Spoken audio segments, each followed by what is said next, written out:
ये कहानी रीमा और उसके पति कपिल की है।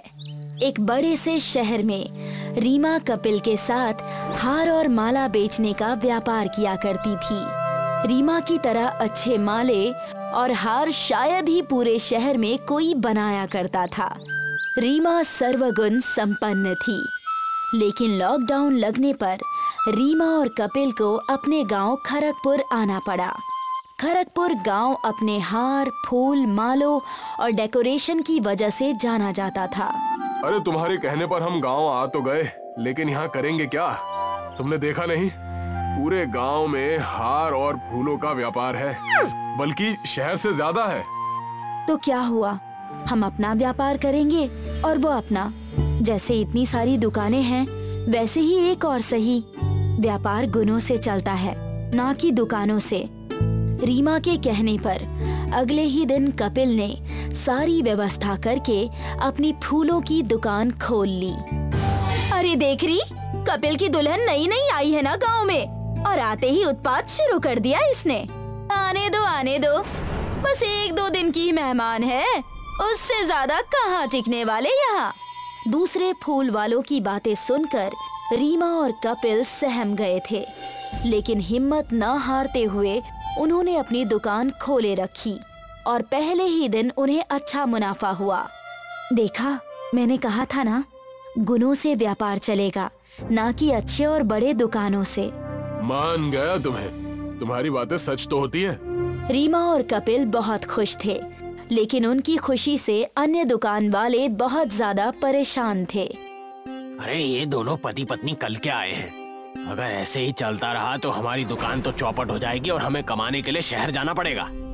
इनकी खासियत ये है कि इनके फूल ताजे और बहुत खुशबूदार होते हैं। बस इनकी दुकान में कुछ केमिकल डलवाने हैं, और क्या। सुबह सुबह जब कपिल अपनी दुकान के लिए जंगल में फूल लाने गया था, तब वहाँ पर अमित ने उसकी फूलों में केमिकल डालने की साजिश रची।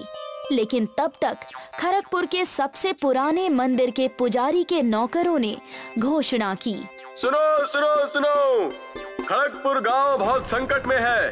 गांव के पुजारी के बेटे कौशल की तबीयत बहुत खराब है, और ज्योतिष का कहना है कि जो भी उसके बेटे को ठीक करेगा, उसे स्वर्ण मुद्राएं पुरस्कार के रूप में दी जाएंगी। हमने सारे तौर तरीके आजमा कर देख लिए हैं, वैद्य, हकीम, क्या क्या नहीं किया। आप सबसे गुजारिश है, जो भी मेरे बेटे को ठीक करेगा, मैं उसे धन से माला माल कर दूंगा। उन्हें देखकर अमित ने केमिकल नहीं डाला, लेकिन अमित मन ही मन पंडित की बातें सुनकर खुश हो गया। अरे पंडित के बेटे को बचाकर उसकी पूरी संपत्ति मांग लूंगा और अपना ये सड़ा हुआ व्यापार बंद कर दूंगा। ज्यादा मन में लड्डू मत फोड़ो और काम पर ध्यान दो। उसी समय कपिल जंगल में ताजे ताजे फूल तोड़ने गया था। जंगल के अंदर जाकर देखता हूँ, गेंदे का फूल वही सबसे अच्छा और बेहतर मिलता है। साथ ही रीमा के लिए थोड़े से गजरे भी तोड़ लूंगा। जैसे ही कपिल जंगल के अंदर गया, वहाँ उसने देखा कि जंगल में एक बूढ़ा ज्योतिषी ठंड से कांप रहा है। अरे बचाओ बचाओ, वरना मैं ठंड से मर जाऊंगा। अरे ये क्या, इन्हें तो बहुत तेज बुखार है। बचाओ मुझे यहाँ से ले चलो। चलिए मेरे साथ, वरना आपकी हालत और नाजुक हो जाएगी। अरे अगर मुझे बचाना चाहते हो तो जाकर जादुई गुलाब का फल लेकर आओ। गुलाब का फल? ये कौन सा फल है? ये एक जादुई गुलाब का पेड़ है, सिर्फ एक बार खिलता है। उस समय तुम उसका फल अगर तोड़कर ला सकते हो और उस फल को किसी भी मरीज को देकर उसकी जान बचा सकते हो। ये जादुई गुलाब के फल का पेड़ है कहाँ गुरुजी? मुझे बताइए, मैं आपकी जान बचाने के लिए उसे लेकर आऊंगा। गांव की काली पहाड़ी के पीछे काली माँ का मंदिर है, उस मंदिर के ऊपर वाले पहाड़ पर वो पेड़ है। उस गुलाब के फल को एक व्यक्ति एक ही बार ला सकता है, उसके बाद वो पेड़ उस व्यक्ति के कुछ काम का नहीं। जी आप यहीं रुकिए, मैं उसे जाकर लेकर आता हूँ। कपिल अपनी जान की परवाह न करते हुए भी उस गुलाब के फल के पेड़ के पास चला जाता है। मंदिर और पहाड़ के रास्ते में कपिल को बहुत ही ज्यादा संभल कर जाना पड़ा। लगता है ये वही पेड़ है। इतने सालों से मैं फूलों और हारों का व्यापार कर रहा हूँ, लेकिन मुझे इस पेड़ की कोई खबर ही नहीं। जैसे ही कपिल उस पेड़ के पास गया, उसने देखा कि पेड़ से एक गुलाब का फल नीचे गिरा हुआ है। उस फल को लेकर वो सीधा ज्योतिषी के पास पहुंच गया। अरे कहीं मैंने आने में देर तो नहीं कर दी? आज दुकान पर भी बहुत नुकसान हो गया और मैं यहाँ पर फंस गया हूँ। लाओ लाओ लाओ, मुझे वो गुलाब का फल दो। जी जी जी, ये लीजिए, ये जरूर आपकी सेहत अच्छी बना देगा। जैसे ही उस ज्योतिषी ने गुलाब का फल खाया, उसकी सारी बीमारी ठीक हो गई। अरे ये मेरी आंखों ने क्या देख लिया? मुझे तो यकीन ही नहीं हो रहा। ये सब क्या है? तुम्हारा लाख लाख शुक्रिया। अगर तुम ना होते तो आज मेरा क्या होता। भगवान तुम्हारा भला करे बेटा। लेकिन याद रखना, उस गुलाब के फल के पास तुम अपने स्वार्थ के लिए गए तो तुम्हारा अंजाम बहुत बुरा होगा। वो फल उस स्वार्थी इंसान को कहीं का नहीं छोड़ेगा। उसे स्वार्थ के कारण दिखना बंद हो जाएगा। उस ज्योतिषी से विदा लेकर कपिल अपनी पत्नी रीमा के पास जाता है और उसे सारी बातें बताता है। अगर ये बात सच है तो हम बड़े भाग्यशाली हैं। वो कैसे? गांव के पुजारी के बेटे की तबीयत बहुत खराब है। जो भी उस बच्चे को ठीक करेगा उसे कई सारे इनाम दिए जाएंगे। बच्चे को ठीक करने के लिए इनाम? ये कैसी बात हुई? अगर इनाम ना भी मिले तो भी मैं उस बच्चे को ठीक करूं। लेकिन ज्योतिषी ने कहा था कि उस पेड़ से एक व्यक्ति पूरे जीवन काल में एक ही बार उसका फल तोड़ सकता है। मैं तुम्हें रास्ता बताऊंगा, तुम जाकर बस उसे तोड़ लेना। बच्चे की जान बचाना हमारे लिए सौभाग्य की बात है। इनाम विनाम देखा जाएगा। तुम अभी निकल जाओ उस गुलाब का फल तोड़ने के लिए। उस वक्त कपिल और रीमा की बात अमित सुन लेता है और वो उनसे पहले जाने की तैयारी करने लगता है और उस काली पहाड़ी के पास गुलाब के फल को ढूंढता हुआ चला जाता है। अब आएगा मजा। उस गुलाब के फल को लेकर मैं उस पंडित के बेटे की जान बचा दूंगा और माला माल हो जाऊंगा। यही पेड़ लग रहा है। जैसे ही अमित उस पेड़ से गुलाब का फल तोड़ता है, उसमें से आवाज आती है, लालची, कपटी, तूने लालच में अंधा होकर पेड़ को पाप की नजर से देखा है। इसका अंजाम तुझे भुगतना होगा। अरे मेरी आंखें जल क्यों रही है? मुझे कुछ दिखाई नहीं दे रहा। हे भगवान, ये सब क्या हो रहा है मेरे साथ?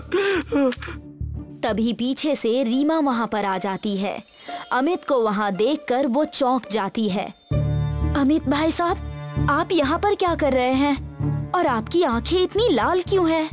क्या बताऊं रीमा बहन, मैं लालच से अंधा हो गया था और उस पेड़ ने मुझे उसकी सजा दी।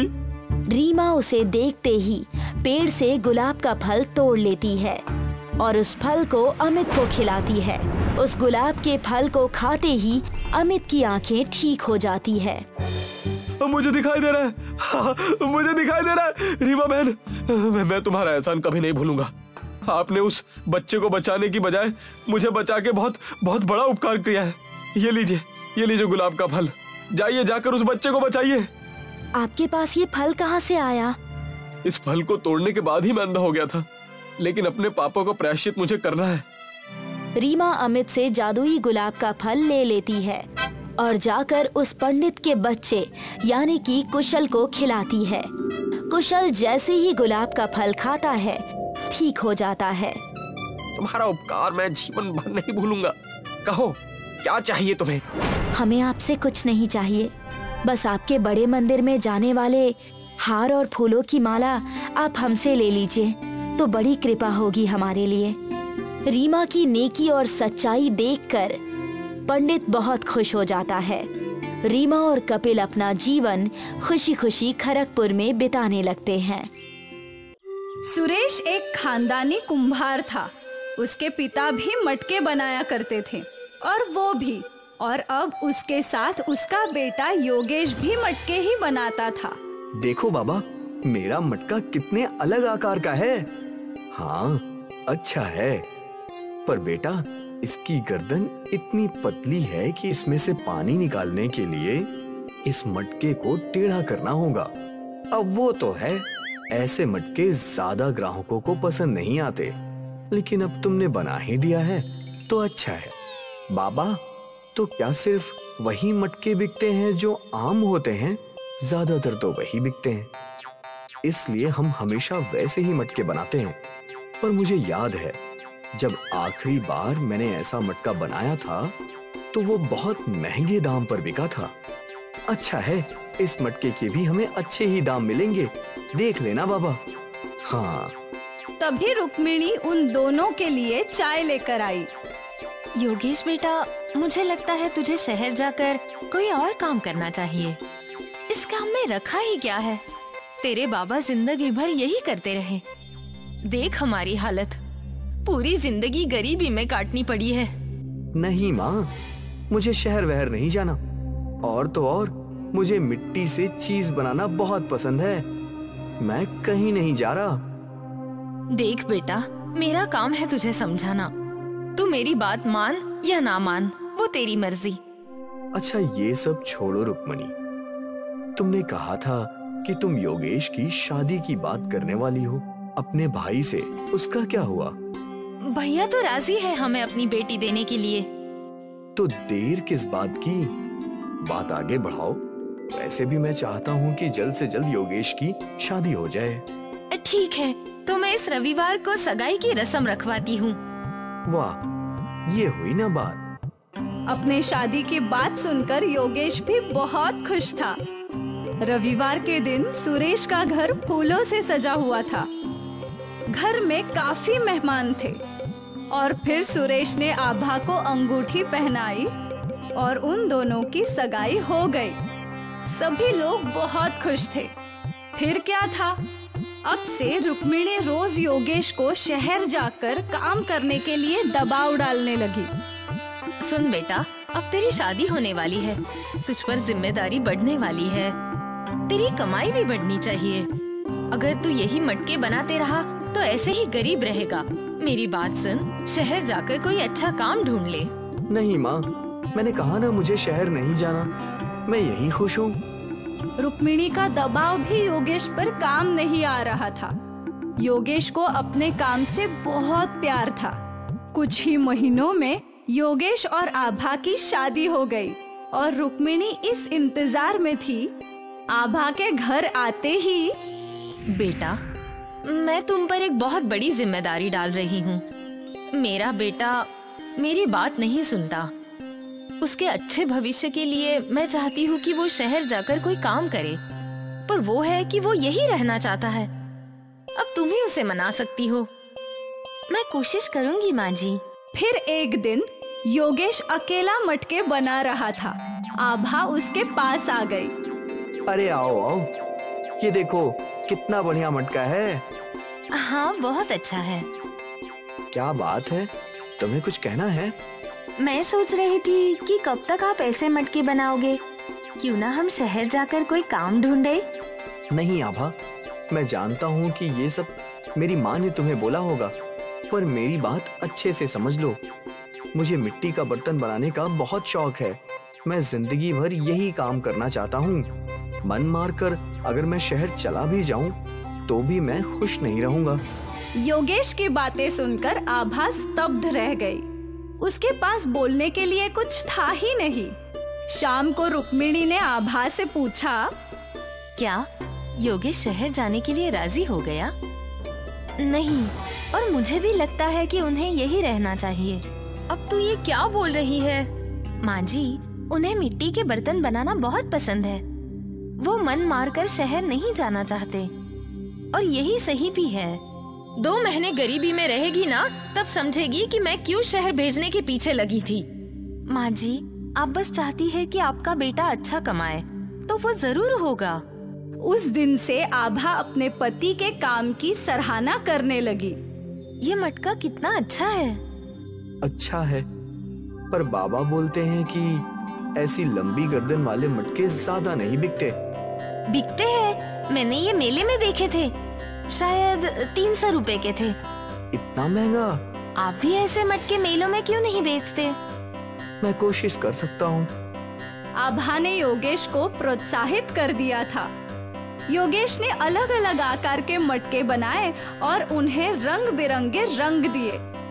वाह, ये सब मेले में जरूर बिकेंगे। उम्मीद तो यही है। उस दिन योगेश सारे मटके लेकर मेले में गया। उसके अलग अलग आकार के मटकों को मेले में काफी डिमांड थी। भैया मुझे वो लंबी गार्डन वाला मटका चाहिए, मुझे वो रंग बिरंगा। एक ही दिन में योगेश के सारे मटके बिक गए और उसकी आमदनी अच्छी खासी हो गई। योगेश घर आया और सारे पैसे अपने बाबा के हाथ में रख दिए। ये देखो बाबा, आज की कमाई। अरे ये तो बहुत ज्यादा है। मेले में बेचने का आइडिया आपकी बहू का था। जुग जुग जियो बहू, और हमेशा अपने पति का साथ देना, वरना कुछ औरतें होती हैं जो पति को सिर्फ शहर भेजना चाहती हैं। पास खड़ी रुक्मिणी सब सुन रही थी। आभा और योगेश बहुत खुश थे। उस रात योगेश को एक नया आइडिया आया। आभा, कोई मिट्टी का फ्रिज खरीदेगा क्या? मिट्टी का फ्रिज? मतलब मिट्टी की ऐसी अलमारी जिसमें सब्जियां, फल सब ताजे के ताजे रहें, जो बिना बिजली के चले। क्या आप ऐसा कुछ बना सकते हैं? हाँ। तो फिर देर किस बात की? ये आइडिया तो सुपर हिट हो जाएगा। मैं कल ही मिट्टी का फ्रिज बनाता हूँ। अगली सुबह ही योगेश ने मिट्टी का फ्रिज बनाना शुरू किया। अरे ये क्या बना रहा है? बाबा, ये मिट्टी का फ्रिज है। इसमें सब्जी, फल सब ताजे रहेंगे, वो भी बिना बिजली के। वाह, सुना था पहले के लोग जमीन में गाड़ के सब्जियां, फल ताजे रखते थे। सोचा नहीं था कि मिट्टी से ऐसा कुछ बन सकता है। हाँ, मैंने बहुत पहले सोचा था, पर कल की कमाई देखकर लग रहा है कि इस मिट्टी की फ्रिज को भी लोग खरीदेंगे। हाँ बिल्कुल, मैं भी तेरी मदद करता हूँ। फिर बाप बेटे ने मिलकर कई मिट्टी के फ्रिज बनाए। अगली सुबह दोनों उन मिट्टी के फ्रिज को मेले में ले गए। अरे भैया, वो क्या है? अलमारी जैसा। वो मिट्टी की फ्रिज है। इसमें आपकी सब्जियां और फल ताजे बने रहेंगे लंबे समय तक, वो भी बिना बिजली के। सच्ची? हाँ हाँ बिल्कुल। उस औरत ने एक मिट्टी का फ्रिज खरीद लिया। एक पत्रकार ने मिट्टी के फ्रिज की तस्वीर खींची और फिर देखते ही देखते कई और ग्राहकों ने मिट्टी के फ्रिज खरीदे और सारे फ्रिज बिक गए। आज पहली बार सुरेश ने इतनी कमाई एक साथ देखी थी। वो लोग खुशी खुशी घर गए। देखो भाग्यवान, आज तुम्हारे बेटी की कितनी कमाई हुई है। बाप रे, ये तो कुछ भी नहीं है। अब तो पैसों की बारिश होगी। इसका मिट्टी का फ्रिज का आइडिया कमाल का है। लोगों ने हमें एडवांस दिया है मिट्टी की फ्रिज बनाने के लिए। वाह योगेश, माफ करना बेटा, मैं ही गलत थी। मुझे लगता था कि इस काम में तू कभी खुश नहीं रहेगा, इसीलिए हमेशा तुझ पर शहर जाने का दबाव डालती थी। फिर रुक्मिणी आभा के पास गई। बेटा, ये सब जो हो रहा है वो तेरी वजह से है। तेरे प्रोत्साहन की वजह से आज योगेश ने ये सफलता हासिल की है। काश तेरी तरह मैंने भी इनका साथ दिया होता, तो अब तक हमारे हालात बदल चुके होते। मम्मी जी, आप ऐसी बातें मत कीजिए। अब सब कुछ ठीक हो गया है। अभी तो हमारे खुशियों के दिन आए हैं और आप पिछली बातों को याद कर रही हैं। जाने दीजिए, अब से सब सही होगा। सही नहीं, सब अच्छा होगा, बहुत अच्छा। मिट्टी का फ्रिज खरीदने के लिए सुरेश के घर के बाहर लाइन लगने लगी। उनकी आमदनी कई गुना बढ़ गई थी। सुरेश ने अपने घर की मरम्मत भी करवा ली थी और अब इस परिवार के पास हर सुख सुविधा थी। और ये सब बस मिट्टी के फ्रिज की आइडिया की वजह से हुआ।